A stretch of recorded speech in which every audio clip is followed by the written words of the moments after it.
সুনামগঞ্জের বন্যা পরিস্থিতির অবনতি হয়েছে। বৃষ্টিপাত ছাড়াই ভোর ৫টা থেকে বৃদ্ধি পেতে থাকে পাহাড়ি ঢলের পানি। সুরমা নদীর পানি সুনামগঞ্জের পৌর শহরের ১৬ পয়েন্টে দুপুরে বিপদ সীমার ৬৮ সেন্টিমিটার বা ২২৩ ফুট ওপর দিয়ে প্রবাহিত হচ্ছিল। শহরের কাঁচা বাজারে বন্যার পানি উঠেছে। বিভিন্ন পয়েন্ট দিয়ে শহরে ঢুকছে পানি।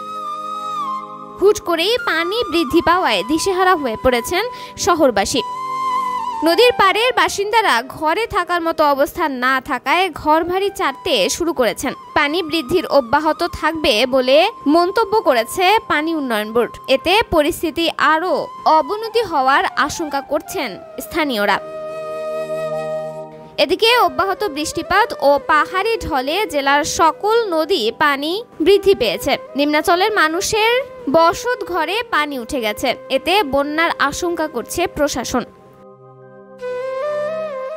অপরদিকে পাহাড়ি ঢল নেমে আগে থেকেই প্লাবিত ছিল সুনামগঞ্জ জেলার ছাতক, দেয়াবাজার, শান্তিগঞ্জ, জগন্নাথপুর, তাহিরপুরের ১.৫ শতাধিক গ্রাম। নতুন করে পানি বাড়ায় বিশ্বপুর, মধ্যনগর, দিরাই সহ জেলার সবকয়টি উপজেলাতে বন্যা পরিস্থিতির সৃষ্টি হয়েছে।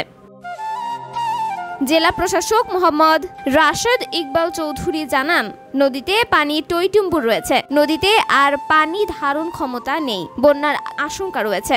সেজন্য জেলা প্রশাসকের পক্ষ থেকে সাশ্রয় এবং আশ্রয় কেন্দ্রের ব্যবস্থা রাখা হয়েছে।